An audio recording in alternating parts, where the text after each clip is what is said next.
이 시간 하나님 말씀 함께 보겠습니다. 하나님 말씀은 마태복음 18장 1절로 3절까지 우리 같이 세 절을 읽겠습니다. 시작. 그때에 제자들이 예수께 나와 이르되 천국에서는 누가 크니이까? 예수께서 한 어린아이를 불러 그들 가운데 세우시고 이르시되 진실로 너희에게 이르노니 너희가 돌이켜 어린아이들과 같이 되지 아니하면 결단코 천국에 들어가지 못하리라. 헌금을 위해서 기도하겠습니다. 하나님, 주님 앞에 드리는 귀한 예물을 받으시옵소서. 주님, 저의 주님을 사랑하는 마음들을 흠양하시고 하나님의 더 깊은 사랑으로 주의 사랑하는 아들, 딸을 채워 주시옵소서. 축복하옵고 예수님의 이름으로 기도했습니다. 아멘. 구약을 나눌 때와 신약을 나눌 때가 좀 느낌이 다르네요.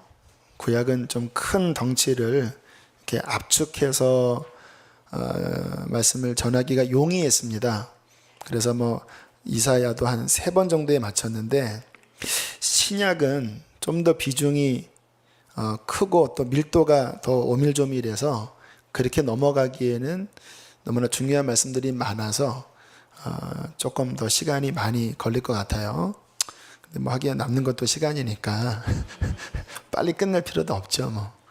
그래서 마태복음 18장 오늘 한 장만 볼 텐데요. 우리가 이러한 시간들을 갖는 중요한 이유는요, 하나님의 말씀의 룰이 우리의 가치관과 우리의 신앙 양식을 점령해야 합니다. 왜 이 말씀을 드리냐면 우리는 우리의 가치관과 우리의 양식으로 말씀을 왜곡시키려고 그래요. 그러니까 하나님의 말씀이 안 깨달아지는 거예요. 그러면 안 되고요. 다운로드라는 말 알지요? 그냥 말씀 문맥 그대로 우리의 신앙생활에 다운로드를 하셔야 돼요. 그래서 오늘 18장 전체를 우리가 살펴보면서 하나님의 말씀이 도대체 뭐라고 말씀하시나 그렇게 귀를 기울이기를 원하는데요. 이 18장은 어떠한 내용이냐면 마태복음의 구조가 있습니다. 근데 중요한 구조가 마태복음 안에 예수님의 설교, 가르침들이 이렇게 중간중간에 들어가 있어요. 당연히 가르침이 아닌가? 아닙니다. 중간에는 기적 사건도 나타나 있어요. 하지만 내 묶음에 예수님의 설교가 이 마태복음에 포함되어 있는데 첫 번째가 산상수훈이고요. 5, 6, 7장. 그리고 난 다음에 10장에 제자들을 부르시고 파송하시면서 제자는 어때야 된다라고 하는 제자도가 나오고요.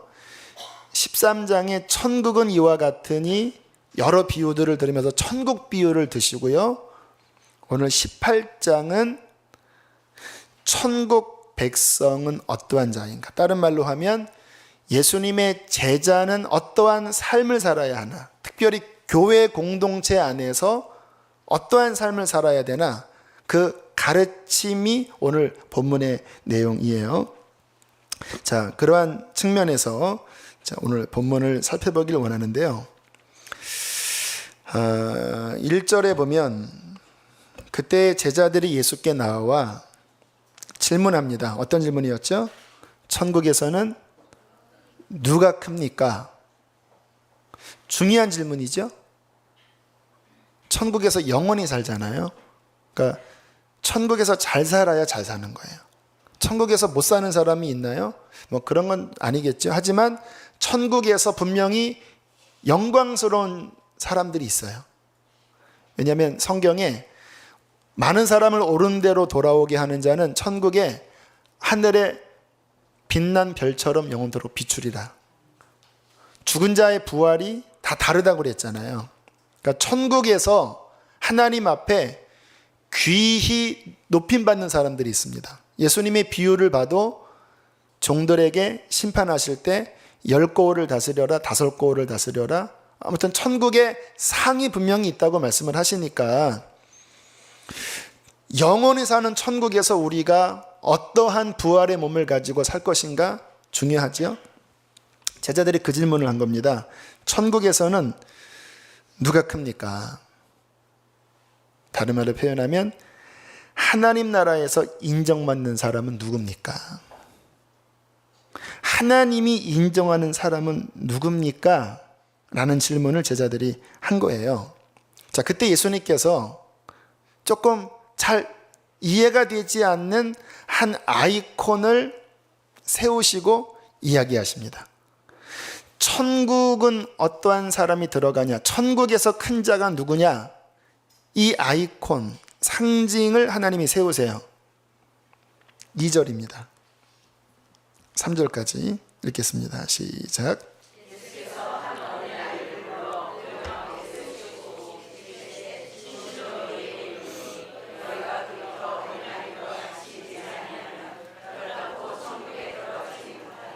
누구를 세우셨죠? 어린아이. 중요합니다. 오늘 18장 전체에 어떻게 보면 핵심적인 상징적인 아이콘이에요. 어린아이. 아직 시청각 교재로 아예 조그만 아기 하나를 세우신 다음에 이자가 천국에서 큰 정도가 아니라 이렇게 되지 않으면 천국 못 간다. 굉장히 충격적인 말씀을 하셨습니다. 그 당시 어린아이는 사람 셀 때 수에 넣지 않았어요. 전혀 제자들의 생각에 관심 밖의 대상입니다. 그래서 심지어는 사람들이 어린아이 안고 예수님께 기도하러 오니까 막 제자들이 꾸짖었잖아요. 왜 귀찮게 하냐? 왜? 그냥 그 당시 세계관에서 아이들은 아직 인간이 덜 된 존재거든요. 그러한 세계관 속에서 주님은 어린아이 하나를 세우시면서 이게 천국의 아이콘이다. 이렇게 되지 않으면 천국 못 가고 천국에서는 이러한 자가 크다라고 충격적인 말씀을 전하신 거예요. 그러면 어린아이란 어떠한 자일까요? 겸손한 자입니다. 요즘은 아이들도 교만하나요? 근데 아무튼 성경에서 말씀하시는 의미는 나는 아무것도 아닙니다. 나는 보잘것없는 자입니다. 제가 중국에 갔을 때 이제 묘족이라고 하는 산족에서 이제 단기 선교를 했었습니다. 애들을요 무지막지하게 막 대하더라고요. 말 안 들으면 막 때리니까 애들이 말을 너무 잘 들어요. 이렇게. 지금 우리 그러면 큰일 나죠. 막 경찰서 신고할 수 있죠. 근데 지금도 좀 약간 떨어진 그러한 부족에서는 아이들은 뭐 진짜 뭐 인간 취급 안 하고 막 때리거든요. 그래서 아무튼 말 듣게 하거든요.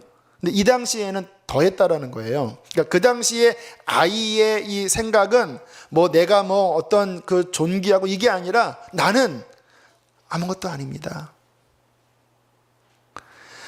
천국은 누가 들어가냐? 돌이켜서 너희 마음을 돌이켜서 높은 마음을 낮아지게 하고, 여기서 돌이켜라는 그 말씀의 원어는 회개입니다. 회개. 모든 교만한 마음, 나는 뭐가 좀 됐다, 나는 좀 뭔가 있다, 이러한 마음에서 돌이켜서 이 아이처럼 자신을 낮추고 나는 아무것도 아닙니다라고 하는 겸손한 마음으로 낮아지지 않으면 천국 못 들어간다. 천국은 누가 들어갑니까? 겸손한 자가 들어가요. 제가 이렇게 복음을 전하다 보면 착한데 교만한 사람들이 있습니다. 착해요. 하지만 자기의가 강해요. 복음 못 받아들입니다. 좀 악한데 겸손한 사람이 있어요. 여기 이렇게 문신 새기고 근데 이렇게 이야기를 해보면 겸손해요. 난 나쁜 놈이죠. 그 사람은 구원받아요. 그런데 악한데 교만한 사람은 정확하게 거의 힘들어요. 막 완전 막 두들겨 맞아서 완전 낮아지지 않으면. 근데 중요한 거는 겸손해야 돼요.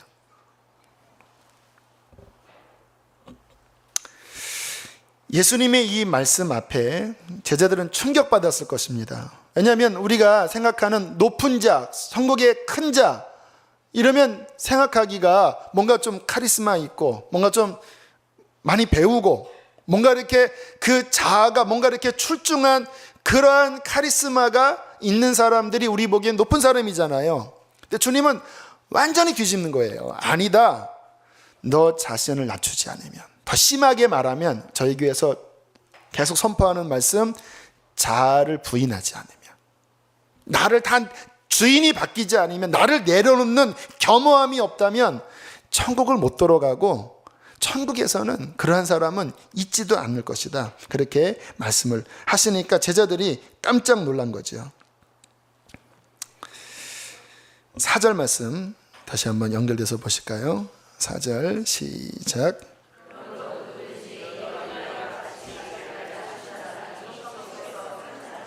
아멘.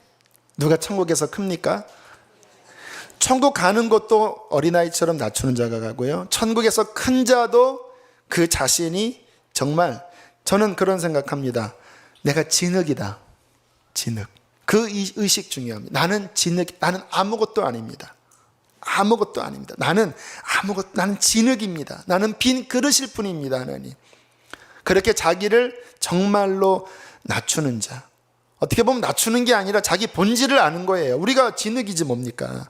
그 자가 천국에서는 귀히 여기는 하나님의 복받은 종이 될 것이라고 말씀을 하시는 것입니다. 자, 여러분 마음에 적용하세요. 혹시 여러분 마음속에 난 그래도 잘났는데, 난 그래도 뭔가 좀 아는데, 영적인 교만함 여러분 금물입니다. 난 그래도 뭔가를 배웠는데, 내 안에 많은 그래도 지식이 있는데, 여러분 안 됩니다. 저는 우리 교우들이 성경 많이 읽고 훈련 받는 거 저는 권장하는 사람이에요. 하지만 왜 복음 인카운트 하는지 아십니까? 여기가 안 깨지고 여기만 늘면요, 그 지식은 우리를 살리지 못합니다. 여기에 들어간 지식이 내 마음을 겸손하게 낮춰야 돼요. 그래야 하나님 나라에 정말 인정받는 일꾼이 될 수 있습니다. 그래서 내 마음에 난 그래도 이 정도인데라는 마음 버리세요. 그게 자아입니다. 그 마음 가지면요, 걸리는 게 많아요. 누가 조금 서운하게 하면 내가 누군데 이런 마음 들어요. 저는 부족하지만 제가 하나님 앞에 원하는 마음이 있습니다. 누군가 진실하게 주님의 마음으로 권면을 할 때 저는 네, 맞습니다. 저는 부족한 자입니다. 그렇게 말할 수 있는 끝까지 그렇게 말할 수 있는 저는 주님의 종이 되기를 원해요. 근데 이게 교만해지면 그게 안 되거든요. 물론 진리가 아닌 것들을 이야기하면 그거는 분명히 바르게 정립을 해야 되죠. 하지만 주님의 진리 안에서 누군가 권면할 때 제가 네, 맞습니다. 저는 부족한 자입니다. 라고 끝까지 고백할 수 있는 종이 되기를 원합니다. 왠지 아십니까? 그걸 하나님이 기뻐하세요. 내가 어린아이라고 생각하면 그게 받아들여집니다. 그런데 내가 뭔가 가졌다, 내가 뭔가 잘났다고 생각하면 못 받아들여요. 왜? 자아가 올라가 있으니까. 영적 겸손 우리가 유지해야 되고요. 그렇게 자신을 낮춰서 주님 나라에서 귀하게 인정받는 저와 여러분 되시기를 축복합니다. 자, 어린아이 같은 마음을 가지라. 이게 어린아이 아이콘의 첫 번째 교훈이고요. 또 하나의 어린아이를 붙잡고 주님께서 이렇게 권면하십니다. 5절 함께 보겠습니다. 5절 함께 읽습니다. 시작. 또 누구든지 내 이름으로 하나를 영접하면 곧 나를 영접함이니. 자, 보세요. 천국에서 누가 크냐에 대해 어린아이 같이 돼야 천국에 들어가고 천국에서 큰 자다라고 말씀을 하시면서 어린아이 하나를 잘 영접하라고 말씀하셨습니다. 왜 그럴까요? 말씀이 연계되잖아요. 천국에서 누가 큽니까? 어린아이 같이 되지 않으면 천국 못 가고, 천국에서는 어린아이 같이 자신을 낮추는 자가 큰 자다. 그러면서 너희는 이 땅을 살아갈 동안에 어린아이 같은 자를 영접해라. 왜 그렇게 말씀하셨을까요? 어린아이 같은 자가 큰 자기 때문에 그런 거예요. 이해가 되시나요? 우리가 그냥 소홀히 여기는 소자 하나가 하나님 나라에서는 귀족이라는 거예요. 누가 왕의 아들을 함부로 대하면 그 왕이 가만히 있겠습니까? 우리가 무심코 지나치는 그 소자에게 무례히 행할 때 주님 보시기에는 천국에서 큰 자인데 우리가 함부로 대한 것을 통해서 책망받잖아요. 그렇기 때문에 너희들은 이 땅을 살아갈 동안에 이 어린아이에 대한 아이콘을 가지고 천국의 가치관을 가져야 하는데, 너 자신이 어린아이처럼 낮아질 뿐만 아니라 너희 주변에 어린아이 같이 보잘것없는 자를 내 이름으로 영접해야 된다. 그러면 하늘에서 상이 클 것이다 라고 말씀을 하시는 거예요. 제가 어디서 읽은 책에 보니까 참 귀한 그 영적 그 체험을 적었더라고요.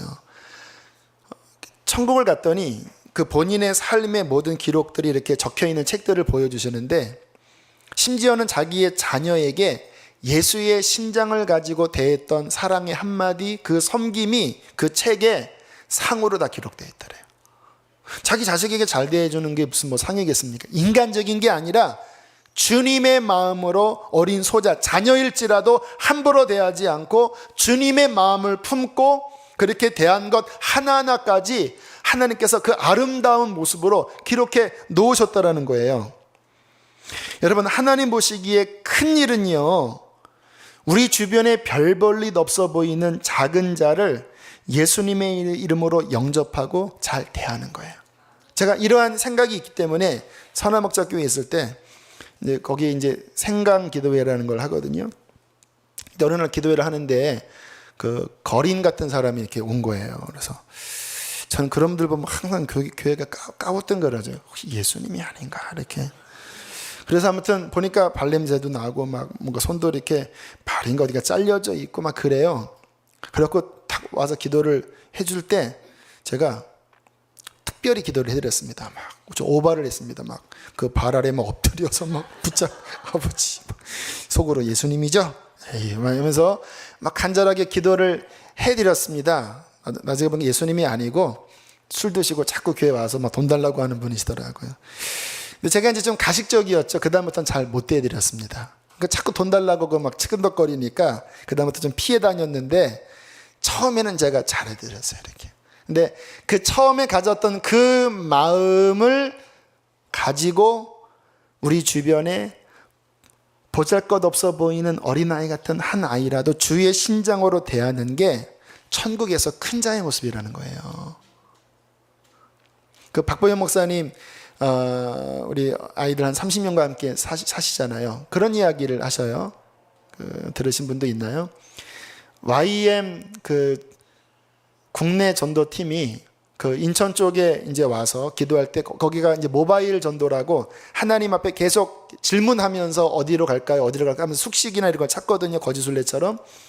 근데 주님께서 그 인천 쪽에 왔을 때, 너희는 인천에서 제일 큰 성전에 들어가서 오늘 기도할 것이다.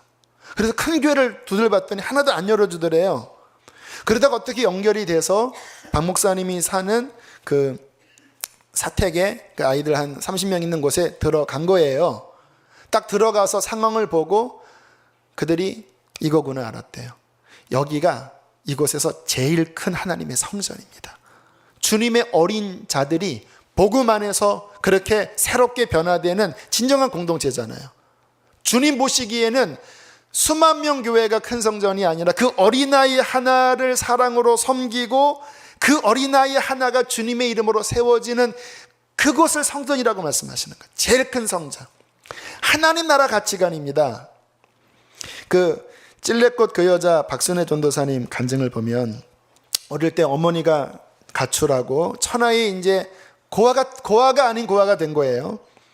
너무 가난하니까 이제 막 이리저리 쓰레기통 뒤지면서 막 밥을 먹고 온몸은 그냥 시커먼 그냥 거지 아이가 된 거예요. 그러니까 학교 가도 놀리니까 학교도 안 가고, 너무 배고파서 교회를 갔대요. 생각해, 여러분, 교회 주일학교에 그지 같은 애가 왔어요. 냄새나고 더럽고 콧물 막 다 묻고. 선생님 어떻게 하시겠습니까? 애들이 어떻게 반응할까요? 교회에도요, 그런 사람 오면 애들이 일단 박대합니다. 냄새나니까. 선생님들도 부담스러운 거예요. 그런 아이가 오면.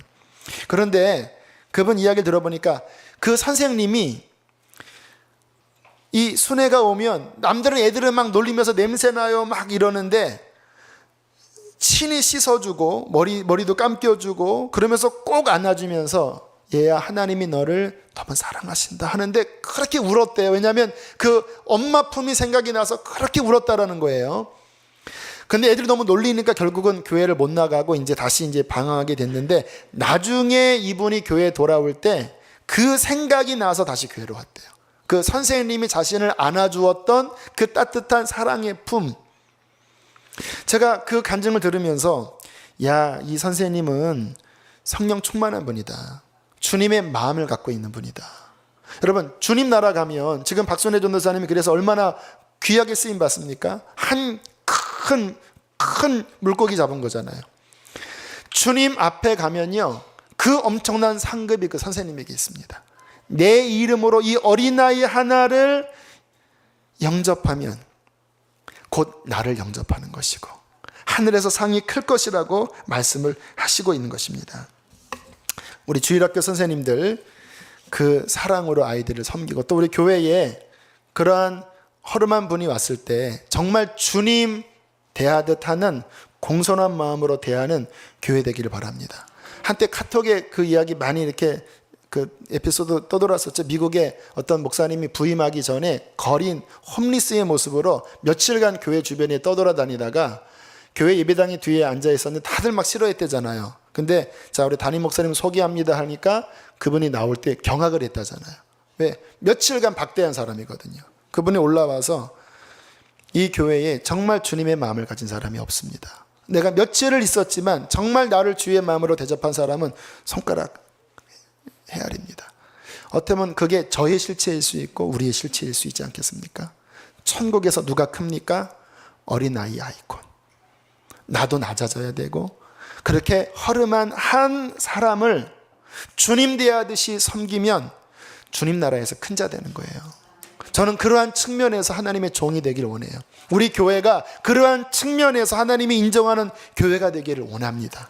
세상 뭐 그런 명예 이런 거 관심 갖지 말고 정말 하나님 앞에서 누가 인정받느냐, 어린 소자 하나, 그 소자를 소중히 여기는 그 마음이 우리 안에 있게 되기를 축복합니다.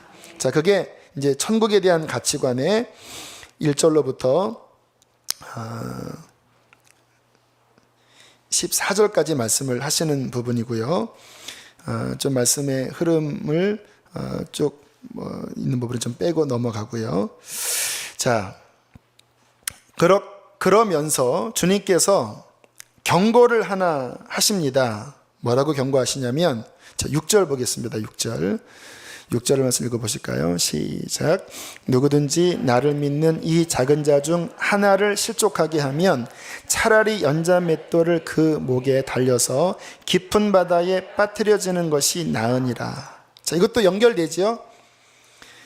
예수님 믿는 어린아이 같은 작은 자 하나가 중요하기 때문에 그들이 나 때문에 실족하는 일이 없도록 너 조심해라, 이 말이에요. 여러분, 자녀를 어린이집에 맡겼는데 막 때려서 멍들게 오면 열불 안 나겠습니까? 그 어린아이 하나가 천국에서 큰 자인데 너 때문에 그들이 실족하는 일이 없도록 너 정신 차려야 한다. 만약에 너 때문에 누군가가 실족하게 되면 차라리 연자 맷돌 목에 메고 바다에 그냥 빠져 죽어라. 아주 굉장히 아주 극단적으로 주님이 표현하셨습니다. 주님께서 어떠한 그 진리를 강하게 말씀하실 때는 좀 과장법을 쓰기도 하세요. 왜? 충격요법입니다. 그만큼 중요하다. 물론 이 부분은 우리가 잘 이해를 하셔야 되는 게요, 내가 하나님을 잘 섬기려고 해도 본인의 문제 때문에 실족할 수 있어요. 제가 목회를 해보니까 물론 저의 부족함 때문에 그런 면도 있었지만 이게 그냥 뭐 본인이 아무튼 속에서 뭐가 부딪혀서 그렇게 뭐 그런 경우도 있더라고요. 그런 경우를 이야기하는 건 아닌 것 같아요. 그러나 명백하게 너의 허물로 말미암아, 예를 들어 제가 목회자인데 제가 만약에 잘못된 불륜에 빠지거나 금전적으로 심각한 해를 입혀서 그것 때문에 어떠한 교우들이 야, 목사님 정말 내가 믿었는데 하면서 교회를 떠날 수 있잖아요. 그렇게 될 수 있어요. 그렇게 할 바에는 차라리 너 연자못들 목에 목회하지 말고 연자못들 목에 메고 바다에 빠져 죽어라. 그 작은 소자 하나가 너희의 불찰로, 너희의 주님 앞에 온전치 못한 그곳으로 넘어지게 하는 것은 이게 심각한 일이다라고 말씀을 하시는 거예요. 저는 제가 그러한 죄에 빠져서 교우들이 상처받고 하나님을 떠나게 되는 게 가장 두려워요. 그렇게 되지 않도록 저를 위해서 기도해 주십시오. 세 가지만 조심하면 된다고 그러죠. 목회자가 돈, 섹스, 권력. 이 세 가지는 실은 연결되어 있습니다. 저는 솔직히 명예욕은 없는 것 같아요. 그러나 다른 것, 돈 욕심 있습니다. 제 안에. 싸우지만 제 안에 있어요. 성적인 유혹 제 안에 있어요. 그런데 이게 다 연결되어 있다는 거예요. 자칫 잘못하면 제가 넘어질 수 있어요. 여러분들이 저를 위해서 기도해 주셔야 돼요. 이찬수 목사님 지난번 얘기 드렸잖아요. 누군가 메일을 보냈대요. 어느 한 이단 단체에서 목사님을 3년 내에 쓰러뜨리겠다라고 그들이 작정하고 지금 덤비고 있습니다. 목사님 조심하십시오. 마귀가 공격한다라니까요. 왜? 목자가 넘어지면 엄청난 양들이. 그래서 저희 교회 오신 분들 중에서도 그렇게 정말 믿었던 카리스마 넘치는 분이 그렇게 넘어지는 것 때문에 깊은 상처받고 거의 신앙의 패닉에 빠진 분들 보면 두렵기도 하고 안타깝기도 하고 불쌍하기도 해요. 그러한 일이 만약에 발생될 것 같으면 차라리 눈을 뽑아버려라. 손 차라리 잘라버려라. 차라리 눈 뽑히고 손 발 잘려서 절뚝발이로 남들 실족시키지 않고 천국 가는 게 그게 하나님 앞에 설 때 그게 훨씬 낫다. 그렇게까지 주님께서 말씀을 하시면서 어린 양 실족시키지 말라고 그렇게 말씀을 하시는 거예요. 교회에서 가만히 보면요, 목회자는 그런 부분 조심을 해야 되지만 우리 교우들, 특별히 우리 중직분들, 우리 교사들 조심하셔야 될 부분이 있는 게요. 교회가 싸우면 어린 양들이 실족합니다. 그 전에 있던 교회도 그 담임 목사님 멱살 잡고 강대상 끌어내리고 하는 그 과정이 한 6개월 거치면서 그것 때문에 교회 떠난 사람 많아요. 작년인가 전화가 왔어요. 누굽니까? 이 근처에 사는데 그때가 3년도인가 그 시절에 그 장면을 보고 아직까지 이 상처가 해결이 안 돼서 교회를 못 나가겠다는 거예요. 알코올 중독에 빠져 있습니다. 그 충격 때문에. 여러분, 교회가 지금도 인터넷 뉴스에 보면 교회가 싸우고 난리예요. 이 목사님 내쫓자, 하자. 그렇게 싸울 때 어린 양이 울면서 교회를 떠난다라는 거예요. 차라리 그럴 바에는요, 안 싸우고 차라리 조용히 빠지는 게 나아요. 굳이 거기서 멱살 잡고 끄집어 내리고 왜 거기에 가담합니까? 영원히 복되지 않아요. 왜? 그 모습 때문에 누군가 실족하면 그 책임을 어떻게 우리가 묻겠습니까? 싸우지 마셔야 돼요. 가정에서도 부부가 그렇게 싸우는 것 때문에 이 교우들, 이 어린 자녀들이요, 커서 교회 안 다니는 이유가 뭔지 아십니까? 우리 부모님은 위선자입니다. 교회에서는 할렐루야 하다가 집에만 오면 그냥 이러신다라는 거예요. 그러니까 위선자라는 겁니다. 가짜라는 거예요. 그리고 집에 와서 교회 험담해요. 목사님은 어떻고 누구는 어떻고. 그러면 아이들이 집에서 다 듣거든요. 그러면 마음에 불신이 생기는 거예요. 걔네들이 지금의 안티크리스찬들의 대부분입니다. 너무 잘 본 거예요. 부모님들의 그 욕하는 모습들, 교회에서 싸우는 것들. 그러니까 교회가 다 가짜라는 겁니다. 박보영 목사님이 왜 교회 떠난지 아세요? 어릴 때 그렇게 교회에서 싸우고 하는 모습 보고 천국이 있고 지옥이 있다면 저 사람들이 결코 저럴 수 없다. 가짜다. 다 가짜다. 너무 확신하고 초등학교 4학년 때인가 마음 접고 교회에 있었지만 다 가짜야. 그 아버님 박정환 목사님이 능력의 부흥사거든요. 한때 70년대, 80년대 조영기 목사님과 함께 한국 강산을 흔들었던 분이더래요. 근데 그 아래에서 그 장면을 보면서도요, 마음에 쓴뿌리가 생긴 거예요. 저거 다 가짜야. 그 박정환 목사님이 집회하면 사람들 손에 예수님의 그 못 박힌 그 까만 자국이 날 정도의 기적이 일어났대요. 그거 보면서도 저 가짜야. 왜? 천국이 있다면 저렇게 싸울 리가 없어. 교우들이 저렇게 강팍할 리가 없어. 저렇게 험한 말을 할 리가 없어. 그게 치유되느라고 얼마나 고생했는지 아십니까? 나중에 거의 심장병으로 거의 마지막 죽는 그 순간까지 의심하다가 하나님이 심장병 고쳐주셨을 때 낳자마자 박 목사님이 하나님께 외쳤던 말이 뭔지 아십니까? 하나님 이렇게 살아계신데 그들은 왜 그랬습니까? 그때 주님 뭐라고 말씀하셨는지 아세요? 가짜다. 가짜다, 가짜. 교회를 다녀도 가짜가 많다.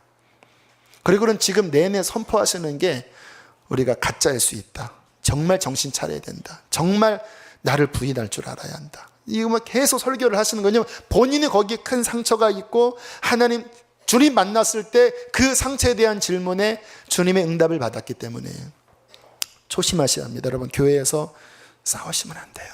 물론 이단이 올 때는요, 요한계시록도 그 부분을 진리로서, 이단이 오는데 얼리버리 있으면 안 되잖아요. 진리로 대처해야 돼요. 그런데 그렇지 않은 거 가지고 말 만들고 막 편가르고 하는 거는요, 정말 본인 망가지십니다. 또 하나, 어린 양이 교인들을 통해서 실족하게 되는 일이 보니까 무례하게 대하는 겁니다. 무례하게 이렇게. 물론 우리가 인간이니까 짜증날 때는 무례하게 대할 수도 있어요. 저도 이렇게 그런 걸 당하기도 하고 저도 나도 모르게 그렇게 할 수도 있어요. 하지만 조심하셔. 나의 무례한 말 한마디 때문에 교회 처음 와서 뭔가 믿으려고 하는 사람이 그 무례한 모습이 그냥 하나님에 대한 이미지로 딱 굳어질 수 있는 거예요. 성경에 뭐라고 말씀하십니까? 10절 한번 보세요. 10절. 10절 함께 읽겠습니다. 시작.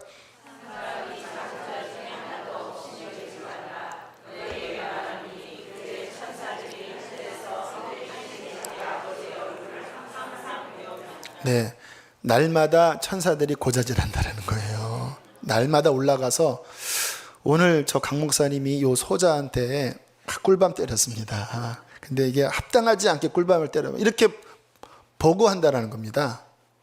그래서 소자 하나라도 뭐 하지 말라고요? 업신 여기지 말아라. 업신, 마음을 함부로 대하지. 왜? 천국이 이 같은 자의 것이고 이 같은 자가 천국에서 큰데 정말 겸손하게 엎드려서 한 영혼을 이렇게 세우는 그 마음으로 사는 것이 천국 백성의 마음의 태도라고 말씀을 하시는 거예요. 제자의 삶은 누굽니까? 아이콘 어린아이. 너도 어린아이처럼 되고 어린아이 하나를 내 이름으로 영접하는 게 제자의 삶이다. 우리 마음속에 새기시게 되길 바라요. 자, 그러면서 15절부터는 좀 반대되는 이야기를 하세요. 죄에 대한 치리입니다. 지금까지는 한 영혼을 소중히 여기라 하는데 지금 15절부터는 이러한 경우에는 잘라라라고 말씀을 하시는 거예요. 저 앞뒤가 안 맞지요? 여러분, 항상 성경은요, 균형입니다. 균형. 치우치면 안 돼요. 무슨 이야기냐면요, 한 영혼을, 어린 영혼을 귀히 여기지만 그러나 죄를 범하는데도 무조건 그대로 두는 것은 진리도 아니고 사랑도 아니라는 거예요. 교회는 한 영혼을 귀히 여기는 사랑도 있어야 하지만 또 동시에 죄가 역사하지 못하도록 거룩히 지키는 것도 중요하다는 거예요. 이해가 되시나요? 균형이 필요해요. 지금 이제 드리는 말씀 여러분들 좀 마음에 부담을 드리는 그런 말씀이지만 제 목회관은요, 성경의 뉘앙스 그대로 설교하는 거예요. 이렇게 하다가 여러분들 듣기 힘드니까 딱 축소시키지 저는 않으려고 해요.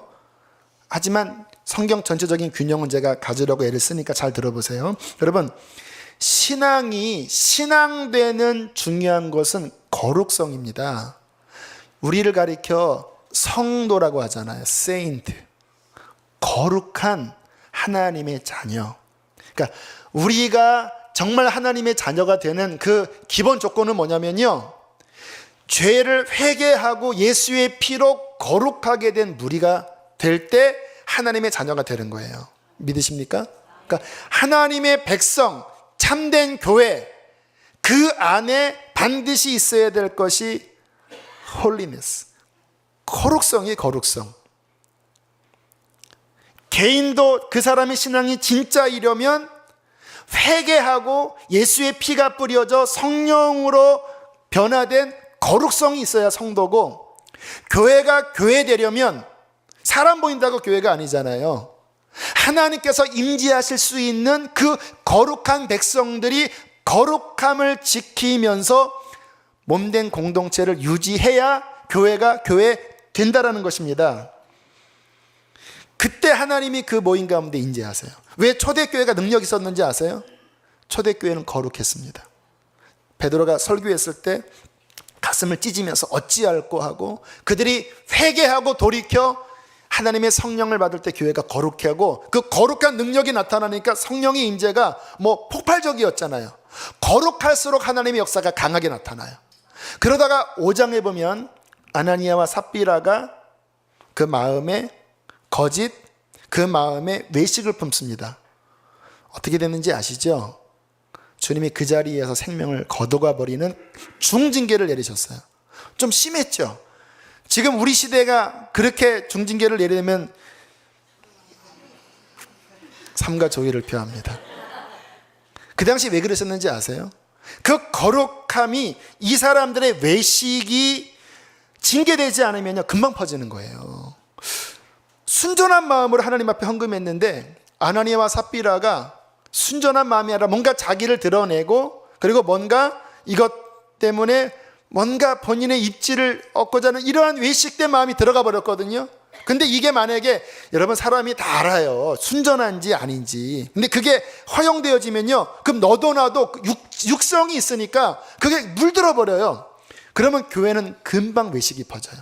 그럼 하나님의 임재가 떠나버려요. 거룩성이 없으면. 그러니까 하나님께서 아주 극단의 조치로서 그 성경에 보면 일벌 몇 개의 차원의 징계가 가끔 나와요. 소돔과 고모라도 그런 측면인데 그냥 그 자리에서 치시고 온 교회가 하나님 두려워하면서 우리의 중심까지도 감찰하시는구나. 두렵고 떨림으로 교회가 나갔을 때 하나님의 능력이 더 충만하게 나타났다고 하잖아요. 여러분, 주님의 교회는 거룩해야 합니다.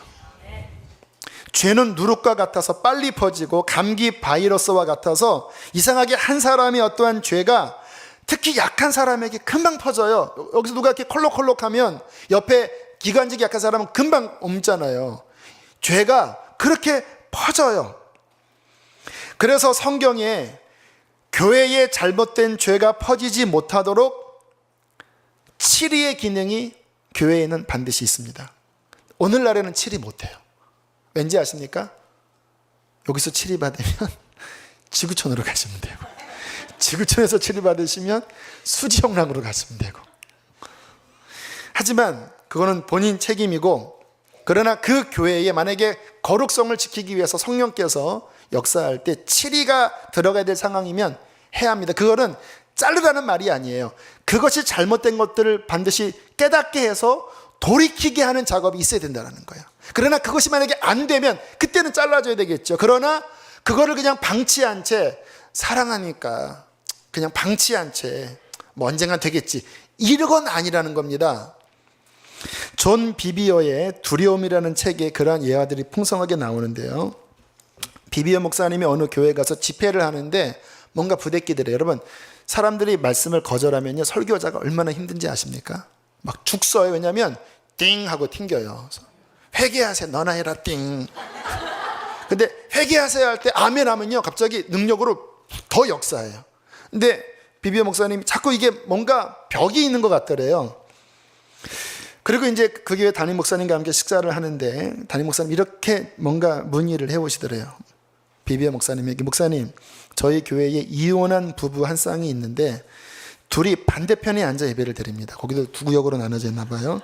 근데 남자분이 유년주일학교 부장인데 이분은 전처와 이혼한 지 얼마 지나지 않아 그 교회에 다른 젊은 여성과 데이트를 하기 시작했대요. 근데 얼마 지나지 않아 이 여자가 짐 싸들고 이 남자 집에 들어간 거예요. 어떻게 해야 합니까? 뭐 고민할 것도 없이 존 비비어 목사님은 그 사람을 교회에서 내쫓을 의향이 있습니까? 그 말은 뭐냐면 교회를 바로잡기 위해서 그러니까 나갈지라도 건징할 용기가 있습니까? 그렇게 질문을 했더니 아니요. 저는 다만 그분에게 유년주일학교 부장직을 사임하라고 요구했을 뿐입니다. 그러니까 비비어 목사님이 성경에 이 교회가 이 상황에서 징계를 해야 되는 그 말씀들을 쭉 말씀하셨대요. 고린도전서 5장에 그런 내용 나오죠. 너희가 어찌하여 통한이 여기지 아니하고 그 일 행한 자를 너희 중에 물리치지 아니하였느냐? 적은 누룩이 온 덩이에 퍼지는 것을 알지 못하느냐? 그러면서 이렇게 꾸짖었대요. 목사님은 그 사람의 죄가 교회 전체에 퍼지도록 방치해 버렸습니다. 하나님은 다른 교인들에게 미치는 악영향에 대해 목사님께 책임을 물으실 것입니다. 목사는 양들에게 꼴을 먹일 뿐만 아니라 그들을 보호해야 합니다. 목사님은 양들에게 꼴을 먹이는 일은 좋아하지만 그들과 부딪히는 일은 꺼려하기 때문에 그들을 보호하지 못하고 있는 것입니다. 양을 먹이는 것과 양을 보호하는 것 둘 다 중요합니다. 목사님의 권면에도 불구하고 그 사람이 회개치 않으면 징계해야 합니다. 그랬더니 사모님이 당혹스러워하면서 저는 다만 사모로서 그들을 사랑해 주는 겁니다. 그렇게 이야기를 했더니 비비어 목사님이 더 단호하게 사모님이 교인들을 보호하지 않으면서 그들을 사랑한다고 하는 것은 참 사랑이 아닙니다. 자기 방식대로 하는 편리한 사랑일 뿐이죠. 그랬더니 결국 이 두 분이 뭐라고 고백했냐면 교우들이가 무섭습니다 그러더래요. 이렇게 얘기하면 여기서 저기서 이 저항이 일어날까 봐 나는 무섭습니다. 그게 그래서 책 이름이 두려움이에요. 마땅히 필요한 권징이 필요할 때 그것을 방치한 어떤 권위자의 소심한 비겁함. 그 책에 이런 예들이 굉장히 많더라고요. 저도 굉장히 충격을 받았는데 결국 그 목사님이 결단을 했고요. 그 다음 집회 때 존 비비어 목사님의 성령의 그 지식의 말씀의 은사로서 강력하게 선포를 했으니까 막 사람 교회 나가고 하는데 결국은 강력한 하나님의 치리가 나타나서 결국 그 담임 목사님이 그 동거하는 분에게 얘기했대요. 회개치 않으면 나가라. 근데 회개했대요 이분들이. 그리고 다시 짐 싸서 이어져 나가고 뭐 둘이 합쳐졌는지 모르지만 아무튼 그 부분에 대해서 교회가 바로 잡혀지고 그러한 일들을 통하여 교회가 건강하게 섰다라는 이야기. 어떻게 생각하시죠? 이 이야기를? 좀 거북스러우시나요? 교회가 사랑을 해줘야 하는데라는 생각을 하진 않으시나요? 여러분 균형이 필요합니다. 이 말은 막 그냥 율법의 잣대를 가지고 너도 문제다 너도 문제다 싸우라는 말씀이 아니에요. 교회의 거룩함을 지키려 하는데 성령의 분명한 명확한 말씀에 근거한 것으로서 그 공동체에 악영향을 끼치는 사상이나 악영향을 끼치는 죄의 어떠한 부분이 있을 때에 정말 교회를 사랑한다면 거룩성이 생명이기 때문에 그 부분을 다스려야 한다는 것입니다. 여러분 가정도 마찬가지예요. 제가 이렇게 목회를 해보면 이 공동체의 거룩성이 잃어버려지면 하나님의 임재가 떠나더라고요. 그래서 성경의 모세 시대의 하나님의 임재의 분위기와 사사기 완전히 다릅니다. 사사기는 하나님의 임재가 거의 떠나버렸어요. 왠지 아십니까? 거룩함을 잃었기 때문에. 그래서 공동체의 질서 안에 그리고 말씀과 사랑 안에 분명히 정리해야 될 죄의 문제는 용기 있게 다뤄줘야 합니다. 저는 저희 교회가 그런 교회 되길 원해요. 저는 그래서 교회 설교 시간에 어떤 불륜 또 어떠한 동성애 같은 부분들을 왜 다루냐면 저는 모르지만 누군가 그것을 은밀하게 행하고 있는 가운데 회개치 않고 이곳에 있다면 그분 때문에 하늘문이 닫힐 수 있거든요. 저는 주의 종으로서 회개하고 안 하고는 그분이 알아서 하셔야 되겠지만 분명히 말씀의 진리 안에 바르게 진리를 선포해야 될 책임이 저한테 있는 거예요. 자, 주님께서 그러한 자들을 어떻게 대하는지에 대한 사랑의 그러나 단호한 원리를 이렇게 말씀하고 있습니다. 15절 함께 읽겠습니다. 시작.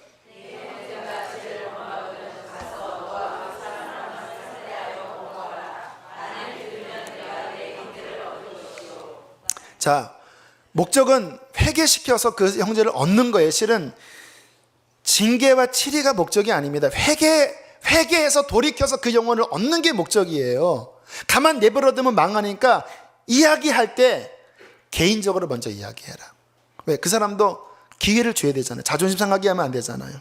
듣고 회개하면 그 영혼을 얻는 것이지만 듣지 않을 때는 다음 단계를 취해라. 16절 있습니다. 시작.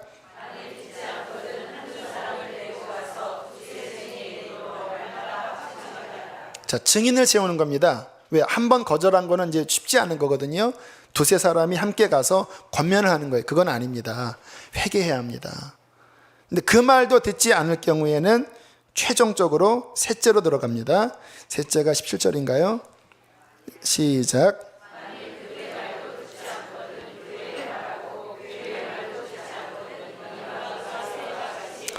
끝까지 회개치 않는데 최종 권위는 어디입니까? 교회입니다.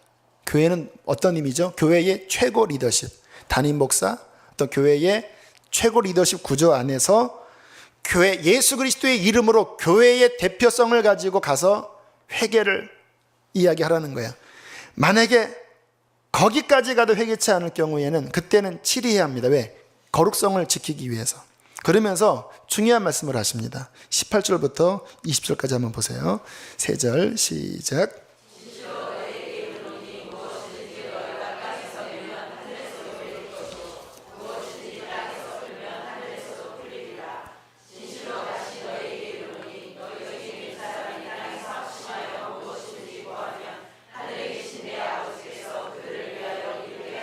보통 이 말씀을 기도의 응답으로 우리가 많이 해석을 하잖아요. 근데 제가 주석책을 오늘 봤습니다. 이게 무슨 의미냐면요, 하나님께서 교회 공동체의 영적 권위를 주셔서 정당한 진리 체계 아래서 누군가 죄에 대한 회개를 권면했는데 회개치 않으면 그 영적 권세가 하늘과 연결이 돼서 여기서 묶어버리면 그 영혼이 계속 묶여있다라는 거예요. 죄가 해결이 안 된다라는 거예요. 그러나 여기서 회개해서 풀면 하늘 차원에서도 풀어져서 그 사람이 산다라는 거예요. 그러니까 이 말은 단순히 사람이 나가는 게 아니라 두세 사람이 모인 곳에 내가 임재해서 내 권위로 내 진리 안에서 징계할 때 받아들이면 그가 살고 받아들이지 않으면 그가 죽는다. 이 말씀과 연결되는 말씀이 요한복음 20장에 주께서 부활하신 다음에 제자들에게 숨을 내쉬며 가라사대 성령을 받으라. 너희가 네 죄든지 그대로 두면 그대로 있을 것이요 사하면 사해지리라. 묶어 푸는 권세가 교회에게 있어서, 그러니까 어떤 면에서는 교회를 옮길 수 있지만 위에서 그렇게 묶여버리면요 계속 묶인 상태가 되는 거예요. 물론 다른 건 안 맞아서 옮기는 거는 그런 차원은 아니에요. 그러나 죄에 대한 회개에 있어서 권징을 받지 않을 경우에는 묶여버린다는 거예요. 중요한 건 겸손히 회개하면 돼요. 여러분 어떻게 들리시나요? 좀 무섭죠? 하지만 핵심은 뭐냐면요, 공동체가 거룩성을 지키는데 소홀히 여기면 안 된다는 거예요. 여러분 질병이 들어왔는데 방치하지 않잖아요. 암세포가 조그만 거 생겼는데 놔두지 않잖아요. 교회 안에 잘못된 흐름들 반드시 성령의 지혜와 사랑 안에서 다스리는 것들이 일어나야 된다는 거예요. 저는 이 말씀 준비하면서 조금 아무튼 마음이 어려워요. 교우들이 어떻게 들을까? 너무 좀 딱딱하게 들을까? 이것도 인간적인 생각이죠. 두려움이죠, 이것도. 저는 하나님이 저를 이곳에 담임자로 세우셨다고 믿습니다. 하나님이 세우신 거예요. 그렇기 때문에 담임 목사로서 교회를 세워나가면서 처음 목회를 시작할 때부터 이 부분에 여러분이 알지 못하는 굉장한 고민을 가지고 교회를 살피고 있어요. 파수꾼처럼. 왜냐하면 교회가 정말 이게 유기적인 몸이라서 조그만 질병 하나 들어오면 그게 막 이렇게 퍼지고 이게 막 영향받고 이게 쉽지가 않아요. 다 우리 교우들은 다 한가닥 하시잖아요. 이렇게 훈련도 많이 받으시고 큰 교회도 다 다녀보시고. 하나님이 저에게 이 교회를 세우라고 하는 명확한 방향이 있거든요. 시대를 깨우는 교회입니다. 회개를 외쳐요. 십자가 복음을 외칩니다. 예수 생명을 외쳐요.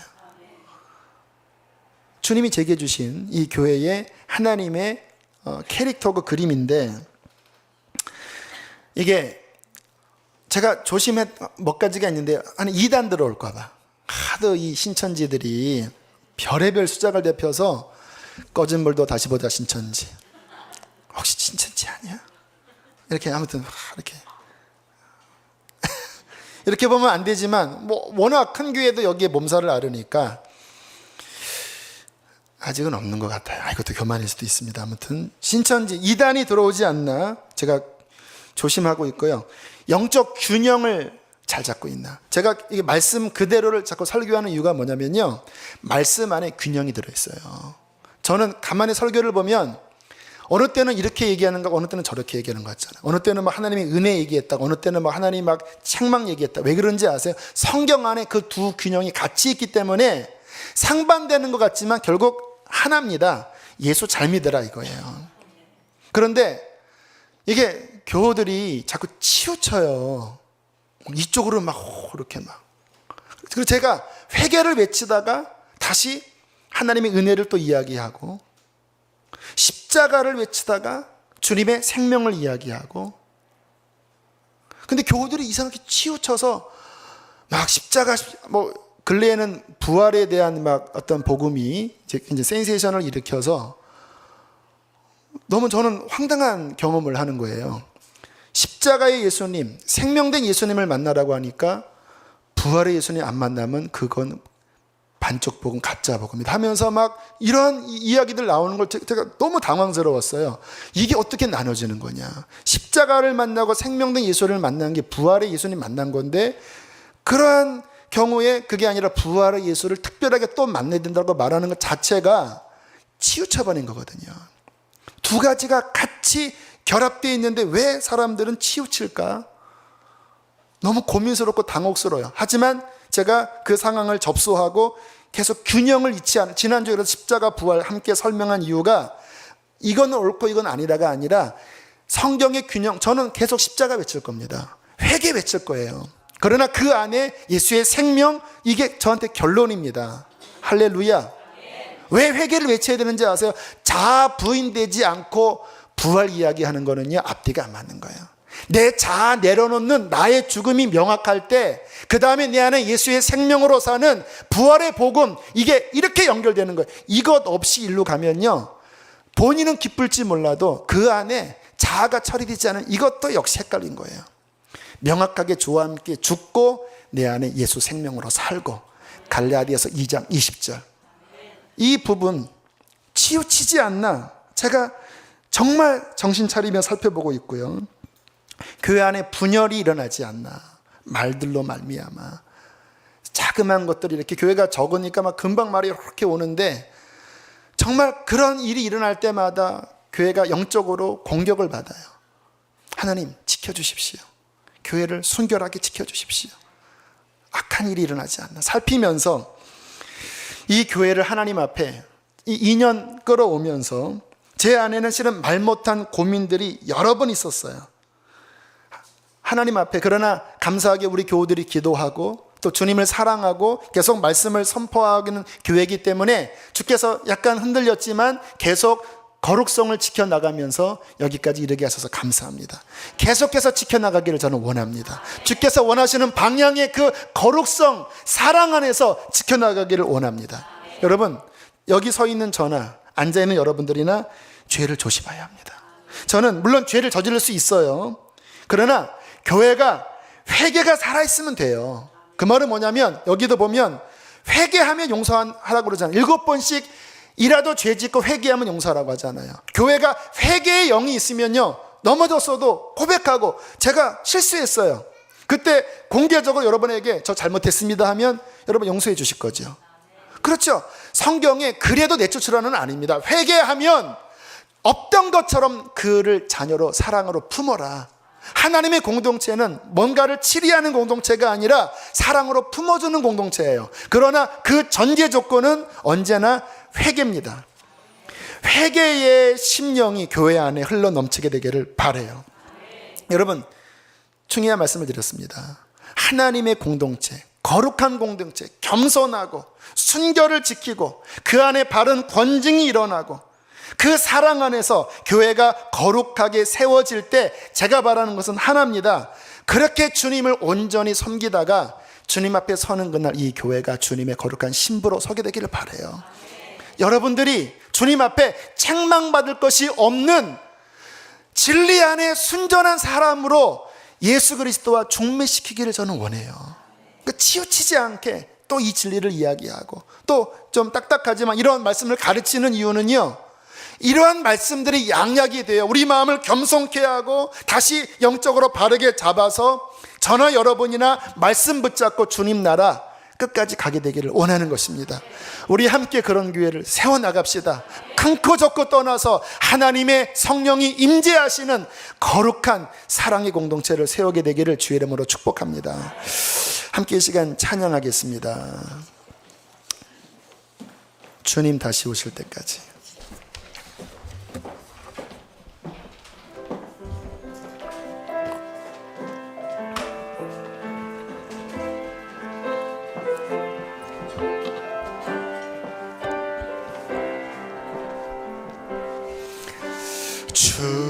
주님 다시 오실 때까지 나는 이 길을 가리라.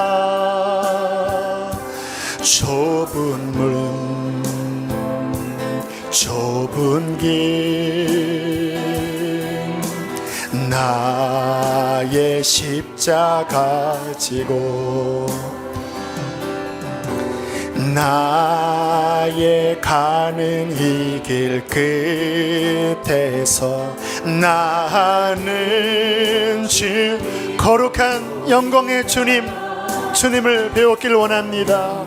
내 주님 나를 맞아주시니 주님 다시 오실 때까지 나는 일어나 달려가리라. 주의 영광 온 땅 덮을 때 나는 일어나 노래하리. 내 사모하는 주님 온 세상 구주시라. 내 사모하는 주님 영광의 왕이. 우리 마지막 내 사모하는 주님 내 사모하는 주님 온 세상